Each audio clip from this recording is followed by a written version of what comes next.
Shalom, selamat malam Bapak Ibu Saudara-saudari yang dikasihi Tuhan. Renungan firman Tuhan Pendeta Dr. Erastus Sabdono bersama saya Z. Ferry malam hari ini berjudul Meninggalkan Dunia. Kalau kita sering mendengar bahwa kita harus meninggalkan dunia ini, tentu bukan berarti kita harus pergi ke tempat yang sepi di kesunyian, jauh dari keramaian. Pada dasarnya meninggalkan dunia adalah hidup dengan cara hidup yang berbeda dengan anak-anak dunia yang tidak berkomitmen menjadi serupa dengan Yesus. Meninggalkan dunia juga berarti mengenakan selera Allah, selera ilahi, selera rohani dalam menjalani hidup. Kita masih bisa merasakan gula itu manis, tapi manisnya gula yang kita nikmati hari ini beda dengan manisnya gula yang kita nikmati sebelum kita memindahkan hati kita ke dalam kerajaan surga. Kita bisa melihat pemandangan alam karena pemandangan alam itu indah dan Allah yang menciptakan itu. Tetapi selera kita, cita rasa kita, suasana hati kita dalam menikmati pemandangan alam hari ini berbeda dengan anak-anak dunia dan berbeda dengan kita dulu. Kita bisa naik mobil bagus, tidak mogok-mogok, yang AC-nya baik, shock breaker-nya juga bagus. Bisa kita nikmati, tapi suasana hati kita menikmati mobil tersebut berbeda dengan anak-anak dunia yang tidak berkomitmen meninggalkan dunia dan berbeda dengan kita sendiri waktu dulu sebelum kita berkomitmen meninggalkan dunia ini. Ini harus kita tahu.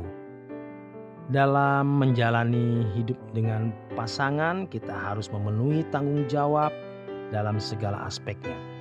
Tapi berbeda dengan dulu sebelum berkomitmen.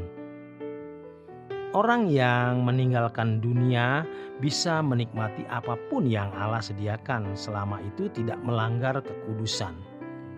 Makan, minum, seks, musik, pemandangan alam dan sebagainya. Tetapi tidak terikat dan tidak menjadikan semua keindahan, semua kenikmatan di dunia ini sebagai pelabuhan hatinya. Sukacita kita, Tuhan. Kebahagiaan kita, Tuhan. Dengan menikmati sukacita dan kebahagiaan Tuhan, maka kita bisa menikmati apapun yang Tuhan berikan. Makanan menjadi lebih enak, tidur bisa jadi lebih nyenyak. Kalau kita menikmati pemandangan alam, terasa pemandangannya indah. Kita menikmati musik juga bisa indah dan nikmat. Kita bisa menikmati instrumen klasik juga terasa lebih enak didengar di telinga. Itu ciri orang yang meninggalkan dunia. Bukan berarti tidak menikmati sarana yang ada di bumi ini. Tuhan menciptakan semua ini untuk dinikmati. Tapi cara menikmatinya beda. Sebab dengan suasana jiwa atau hati yang berbeda. Orang yang meninggalkan dunia akan menikmati apapun bersama dengan Tuhan. Ia tidak akan menikmati sesuatu kalau Tuhan tidak nyaman di situ. Kalau kita ada di sebuah tempat dan kita menikmati tempat atau keadaan tersebut, tapi kalau Tuhan tidak nyaman di situ, kita harus meninggalkan tempat itu dan kita pun ikut merasakan tidak nyaman. Kita menonton film-film yang tidak patut. Pasti Tuhan merasa tidak nyaman bersama dengan kita. Kita menyanyikan lagu atau mendengar lagu yang Tuhan tidak nyaman mendengarnya.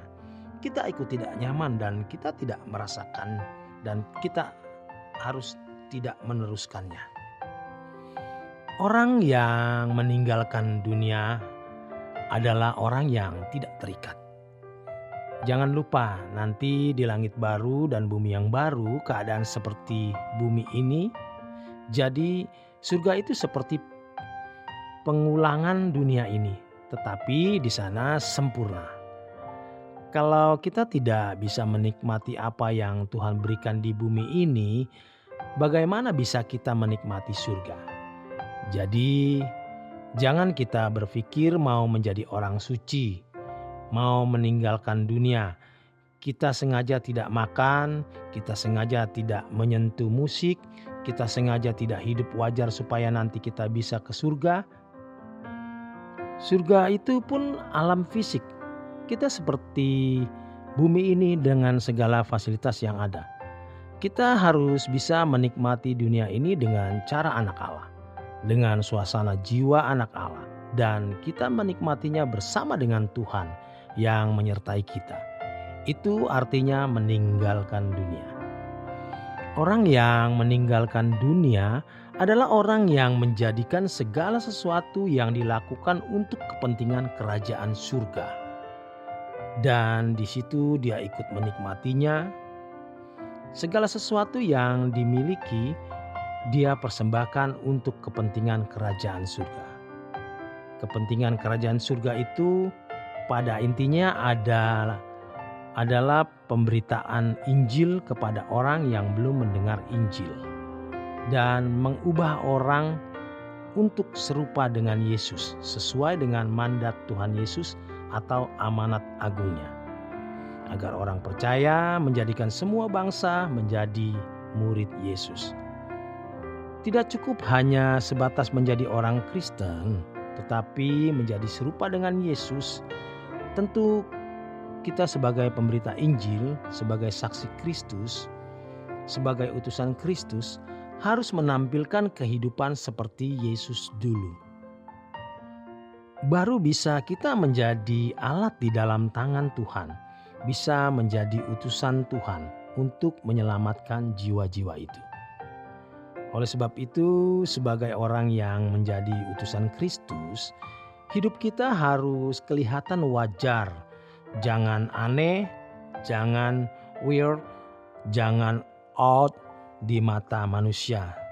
Sampai orang itu resisten terhadap kita. Jangan sampai orang berpikir kita seperti makhluk yang bukan dari bumi. Memang kita bukan berasal dari bumi menurut ucapan Tuhan Yesus. Tetapi kita harus cerdik seperti ular dan tulus seperti merpati. Hidup di tengah-tengah masyarakat dengan segala kewajarannya, tetapi memiliki substansi yang berbeda. Substansi yang berbeda itu adalah suasana batin kita berbeda dengan mereka. Dan kita tidak terikat dengan apapun yang kita nikmati. Bisa menikmati sesuatu tanpa terikat adalah lebih nikmat daripada menikmati sesuatu dengan keterikatan. Kalau kita menjadi utusan Kristus di tengah-tengah dunia, kita harus bisa membawa diri sebijaksana mungkin, secerdas-cerdasnya, dengan sikap hidup yang benar, kesucian hidup yang benar, tetapi juga tetap menikmati hidup dengan cara anak Allah. Kita bisa menjadi saksi di tengah-tengah dunia ini. Hamba-hamba Tuhan yang mengerti kebenaran ini dapat efektif menyeberangkan orang ke langit baru dan bumi yang baru. Tetapi kalau hamba-hamba Tuhan itu sendiri juga terikat dengan kesenangan dunia, menikmati dan terikat, ia akan gagal menjadi utusan Kristus. Ia akan gagal menjadi hamba Allah. Ingat, kita harus hidup seakan-akan wajar seperti mereka. Hiduplah dalam kewajaran seakan-akan kita wajar, tapi dalam substansi yang berbeda, karena tujuan hidup kita berbeda dengan mereka. Suasana jiwa kita berbeda dengan mereka, dan kita tidak terikat dengan keindahan dunia ini. Lebih dari ini, Roh Kudus nanti akan menolong kita bagaimana menikmati hidup di dunia tanpa terikat di dalamnya, dan menikmatinya bersama dengan Tuhan. Demikian kebenaran firman Tuhan malam hari ini.